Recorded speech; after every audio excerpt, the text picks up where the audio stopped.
कोई भी बच्चा अगर 1 सवा साल तक स्पीच में थोड़ा सा पीछे रह जाए तो फर्स्ट थिंग, जो पहली चीज़ उसके रिश्तेदार, उसके ग्रैंड पेरेंट्स बोलेंगे कि इसकी तो ना टंग चिपकी हुई है, ये तलुआ जुड़ा हुआ है, तभी ये बोल नहीं रहा। तो हमारी जो टंग है वो वर्ड्स की फॉर्मेशन में हेल्प करती है। जो हमारी स्पीच है वो ब्रेन से आती है, तो हमारे स्पीच एरियाज ब्रेन में है। पहले 2, ढाई, 3 साल की उम्र में तोतली स्पीच जिसे हम कहते हैं होना या फुतलाता है, वो पहले 2, ढाई, 3 साल में नॉर्मल है।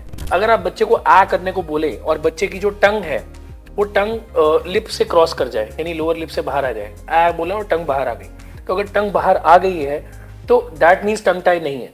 नमस्कार, सेहतनामा देख रहे सभी दर्शकों का स्वागत। सबसे पहले गुजारिश, सेहतनामा को सब्सक्राइब जरूर करिए अगर अभी तक सब्सक्राइब नहीं किया है। सेहतनामा में हम न्यूबॉर्न केयर पर बहुत सारी वीडियोस बना चुके हैं पहले ही, डिस्क्रिप्शन में लिंक दिया हुआ है, आप देख सकते हैं। और अगर आप चाहते हैं कुछ और विषयों पर हम वीडियोस बनाएं तो कमेंट सेक्शन में ज़रूर अपनी राय लिखिएगा। आज सेहतनामा में बात टंग टाई, तलवा जुड़ा होना। तालू बच्चे का जुड़ा है और कई बार लोग को लगता है कि बच्चा बोल नहीं रहा तो इसे जाके कटवा लिया जाता है बहुत ही छोटी उम्र में। बच्चा छोटा 1, 1.5, 2 साल का होता है तो क्या ये सही है और टंग टाई है क्या? डॉक्टर सौरभ कपूर हमारे साथ हैं, उनसे बात करते हैं। बहुत बहुत स्वागत सर। नमस्कार बच्चे टंग टाई जिसे कहते हैं, बच्चे का तालू चिपका हुआ ना, बच्चा बोल नहीं रहा, जीभ बाहर नहीं निकल रही या कुछ वर्ड्स क्लियर नहीं बोल रहा, तो ये पता कैसे चलता है कि ये टंग टाई है, बच्चे का तालू चिपका हुआ है? तो क्योंकि तालू तो सबका चिपका हुआ है।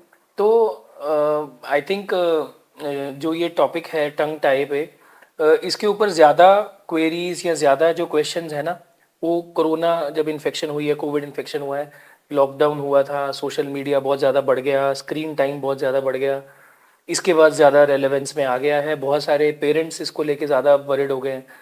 तो कहीं ना कहीं वो जो भी स्पीच डिलेज हुए या बच्चे के बोलने में डिले हुआ, वो डिले सोशल मीडिया की वजह से था, स्क्रीन टाइम्स की वजह से था, लैक ऑफ आपस में बच्चे जो खेलते थे, बाहर जाते थे, उसमें जो लैक ऑफ इंटरेक्शन थी उसकी वजह से हुआ। बच्चे को फोन जो पकड़ा दिया जाता बिल्कुल, था। तो जो स्क्रीन टाइम ज़्यादा बढ़ गया उसकी वजह से कहीं ना कहीं स्पीच डिले हुई। बट वो बहुत सारे लोगों पे या पेरेंट्स के मन में या ग्रैंड पेरेंट्स के मन में ये ज़रूर आया कि बच्चे का जैसे कहते हैं तलुआ जुड़ा हुआ है ना। तो वो आई थिंक सब लोगों को लगता है। तो अगर आप किसी भी कोई भी बच्चा अगर 1 सवा साल तक स्पीच में थोड़ा सा पीछे रह जाए तो फर्स्ट थिंग, जो पहली चीज़ उसके रिश्तेदार, उसके ग्रैंड पेरेंट्स बोलेंगे कि इसकी तो ना टंग चिपकी हुई है, ये तलुआ जुड़ा हुआ है, तभी ये बोल नहीं रहा, है ना। तो आप इसको डॉक्टर को दिखाओ। तो और पहले ज़माने में बहुत कॉमनली ऐसा किया जाता था कि जो तलुआ है या जो फ्रेनुलम जिसे हम कहते हैं, इसको कट कर दिया जाता था ताकि वो जो टंग की मूवमेंट है वो बेटर हो जाए। बट एज साइंस एडवांस हुई है, हमने आगे भी चीज़ों के बारे में देखा है। तो अगर रियलाइज़ करें कि एक्चुअली वो कब ट्रबलसम है या टंग टाई कब कहते हैं, सो एक बहुत ही बेसिक सा रूल है कि अगर आपकी बच्चे की स्पीच आ ही नहीं रही है, विच मीन्स कि बच्चा कुछ भी नहीं बोलता है, अगर बच्चा बोल ही नहीं रहा है बिल्कुल, 1 साल का, 1.25 साल का हो गया, कोई वर्ड्स नहीं बोलता है, कोई मतलब टू वर्ड्स नहीं बोल रहा है, मोनोसिलेबल्स नहीं बोल रहा है, बाई सिलेबल्स, अगर बच्चा बोल ही नहीं रहा है तो प्रॉब्लम टंग टाई नहीं है। हमें ये बात समझनी ज़रूरी है। बच्चे की स्पीच डिले है, वो बोल नहीं रहा है, इसका मतलब टंग टाई नहीं है। टंग टाई, हमारी जो टंग है वो वर्ड्स की फॉर्मेशन में हेल्प करती है। जो हमारी स्पीच है वो ब्रेन से आती है, तो हमारे स्पीच एरियाज ब्रेन में है। जब भी हमें स्टिमुलस मिलेगा बोलने के लिए या हमें रिस्पॉन्स देने के लिए, तो हमारी ब्रेन डायरेक्ट करती है हमें कि हम बोलें। और टंग जो है, जो हम बोलना चाहते हैं, जिस तरीके के वर्ड्स बनाना चाहते हैं, उस तरीके के वर्ड्स को टच करके माउथ के वेरियस पार्ट्स में हम उन वर्ड्स को प्रोड्यूस कर पाते हैं, उनकी साउंड निकाल पाते हैं। तो टंग का काम है उसको टच करना माउथ में अलग जगह पे और साउंड्स को प्रोड्यूस करवाना। उसका काम स्पीच प्रोड्यूस कराना नहीं है। तो स्पीच प्रोड्यूस कहीं ना कहीं ब्रेन से होती है। अगर ब्रेन के अंदर स्टिमुलस नहीं है उतना तो स्पीच प्रोड्यूस नहीं होगी। लेकिन प्रॉब्लम हम टंग को देते हैं। सो टंग का काम है स्पीच को बनाना। तो अगर स्पीच बन नहीं रही है, विच मीन्स कि अगर आप बच्चे को बोल रहे हैं पापा बोलो, वो पापा की बजाय ताता बोल रहा है, या आप उसको मम्मा बोलने को बोल रहे हो, वो दम्मा बोल रहा है, वो कुछ और वर्ड्स बना रहा है, तो इसका मतलब है कि स्टिमुलस तो आ रहा है लेकिन टंग की मूवमेंट रिस्ट्रिक्शन की वजह से बच्चा जो है वो वर्ड्स प्रॉपरली नहीं बोल पा रहा है। वहां पे टंग टाई का रोल आता है, दैट टू पहले 2 ढाई 3 साल की उम्र में तोतली स्पीच जिसे हम कहते हैं होना, या हम कहते हैं बच्चे तो तोतला बोलता तुतलाता है, है। तुतलाता है, वो पहले 2 ढाई 3 साल में नॉर्मल है।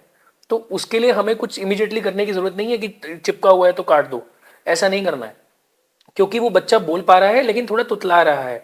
जैसे जैसे उसकी टंग की मसल स्ट्रांग होंगी, जैसे जैसे वो एज बढ़ेगी, वो ज्यादा बोलेगा, वो ऑटोमेटिकली उसकी स्पीच भी क्लियर होनी शुरू हो क्लियर। जाएगी। बट अगर हमें लगे 2.5 3 साल के बाद भी कि बच्चे की स्पीच क्लियर नहीं हो रही है, वो कुछ वर्ड्स पर्टिकुलरली जिसमें टंग को ऊपर टच करना होता है, जहां पे टंग को हमारे को पैलेट पे ऊपर टच करना है, वो नहीं बोल पा रहा है प्रॉपरली, तो हम डेफिनेटली इसके लिए बारे में सोच सकते हैं।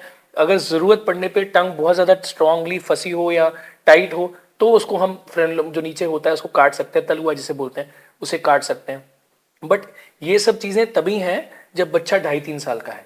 तो एक बहुत कॉमन जो मिसकंसेप्ट है कि बच्चा बोल ही नहीं रहा है और बोलने तो शायद इसकी वजह से प्रॉब्लम है, वो ऐसा नहीं है। इट इज बिकॉज की लैक ऑफ स्टिमुलस है, हमने ज़्यादा स्क्रीन टाइम दिया है, हम उसको ज़्यादा मोटिवेट नहीं कर रहे हैं बोलने के लिए, हम उसको बुक्स नहीं पढ़ा रहे हैं बोलने के लिए, नए वर्ड्स नहीं सिखा रहे हैं बोलने के लिए। तो ये चीज़ें हमें करनी है, उसको मोटिवेट करना है, ब्रेन को स्टिमुलेट करना है। अगर वो वर्ड्स आर्टिकुलेट करने में यानी वर्ड्स बनाने में उसको प्रॉब्लम आ रही है, तो टंग टाई प्रॉब्लम हम कह सकते हैं। और उसमें भी एक बेसिक सा रूल है समझने के लिए। अगर आप बच्चे को आ करने को बोले और बच्चे की जो टंग है वो टंग लिप से क्रॉस कर जाए, यानी लोअर लिप से बाहर आ जाए, आ बोला और टंग बाहर आ गई, तो अगर टंग बाहर आ गई है तो दैट मीन्स टंग टाई नहीं है।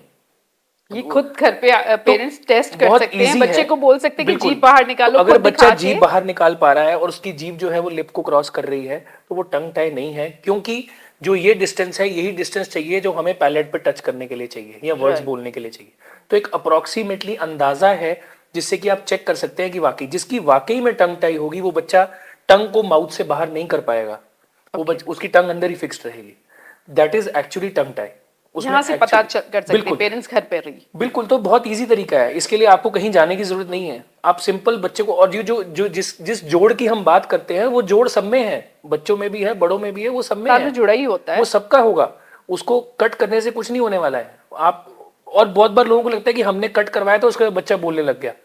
प्रॉब्लम इज कि आपने कट करा और कट करने के साथ आपने कुछ कुछ ना कुछ मोटिवेशन या कुछ ना कुछ स्टिमुलस भी दिया होगा, बच्चे की एज भी उतनी हो गई होगी, तभी उसने पिकअप करके उसको बोलना शुरू किया। और हम कहीं ना कहीं उसको कोरिलेट कर लेते हैं टंग टाई के साथ, लेकिन वो एक्चुअल में कोई कोरिलेशन डायरेक्टली नहीं है। सो अगर आपका बच्चा खाना खा पा रहा है, आप उसको कुछ चीज ऑफर करते हैं, वो टंग बाहर निकाल के किसी चीज को लिक कर पा रहा है, तो which mean there is no tongue tie. अगर आपने कोई आइसक्रीम दी है बच्चे को, सपोज बच्चा उसको लिक कर रहा है, सो विच मीन्स हाउ कैन, मतलब टंग बाहर तभी आ रही है क्योंकि वो टाइट नहीं है, तो बोलने में क्यों प्रॉब्लम होगी बच्चे को। तो कहीं ना कहीं प्रॉब्लम हमारे में है कि हम उसको उतना स्टिमुलस नहीं दे रहे हैं कि बच्चा बोल पाए और वर्ड्स को फॉर्म कर पाए। राइट। So very important. एक चीज तो बिल्कुल क्लियर है कि जब बच्चा क्लियर वर्ड्स नहीं बोलता, बोल रहा है पर क्लियर वर्ड्स नहीं बोल रहे, तो स्पीच की प्रॉब्लम नहीं है, ये टंग टाई की प्रॉब्लम हो सकती है। लेकिन ये 2.5 से 3 साल के बाद ही क्लियर हो पाएगा, क्योंकि हो सकता है तब तक चीजें क्लियर हो जाए। स्पीच जो है क्लियर वो हो जाए। ग्रेजुअली, जैसे बच्चा एज होता है स्पीच धीरे धीरे क्लियर भी हो जाती है बच्चों की। तो कुछ वर्ड्स जो बच्चा तुतला के बोलता था, शायद बचपन में हम सब भी बोलते होंगे, वो जैसे जैसे आप बड़े होते हो आपकी टंग की मसल स्ट्रांग हो जाती है, आप ग्रेजुअली उन वर्ड्स को भी बोलने लग जाते हो इजीली।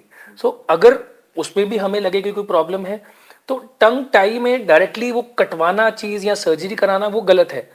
उसकी बजाय आप स्पीच थेरेपिस्ट से मिलिए, आप स्पीच थेरेपिस्ट से बात कीजिए, वो आपको एक्सरसाइजेस बताएंगे जो टंग की एक्सरसाइजेस हैं, जिससे कि आपकी टंग के मसल स्ट्रांग होंगे और स्पीच क्लियर हो जाएगी। तो हर, मतलब उस चीज को टंग टाई पे लेके जाना और हर बच्चे को हमें ये कर देना कि इसकी टंग जुड़ी है, ये तो कट करवाना पड़ेगा तभी ये बोलेगा क्लियरली, तो वो ऐसा जरूरी नहीं है। आप स्पीच थेरेपिस्ट के पास जाइए, उनको आपके माउथ की असेसमेंट करने दीजिए, टंग की असेसमेंट करने दीजिए, टंग की मूवमेंट की असेसमेंट करने दीजिए। इफ द एक्सपर्ट फील्स, अगर स्पीच थेरेपिस्ट को भी लगता है कि आपकी टंग टाई की वजह से आपकी स्पीच हैम्पर हो रही है, only then you should go for that.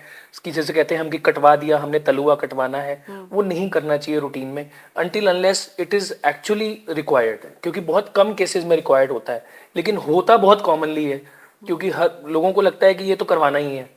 तो कई बार लोग बिना एक्सपर्ट्स, मतलब ज़रूरी नहीं कि एक्सपर्ट से ही करवाएं, जो लेस ट्रेंड लेस स्किल्ड लोग होते हैं उनसे भी करवा के आ जाते हैं। फिर वो तो बच्चों के छोटे शहरों में हार्म्स। हाँ, लेकिन उसका कोई फायदा नहीं होगा ना। आप किसी भी चीज़ को बॉडी में कट लगा रहे हैं, कुछ भी कर रहे हैं, कोई उसका फायदा नहीं होगा। तो इसलिए कोई फायदा नहीं है अगर उसको सर्जिकली करा के भी, जब तक कि वाकई में ज़रूरत नहीं है। कई बार बच्चे बोलते नहीं तो वो कहते कौवे का जूठा खिला दो, बच्चे बोलने लगेंगे। अब ये सब मिथ्स है, आई इसमें क्या थिंक है? ये सब मिथ्स हैं। साइंटिफिकली तो इसका कोई रोल नहीं है। आई थिंक मिथ्स तो बहुत सारे हैं, बट अदरवाइज ट्रूली स्पीकिंग उसका कोई डायरेक्टली रोल नहीं है, साइंटिफिकली कोई रोल नहीं।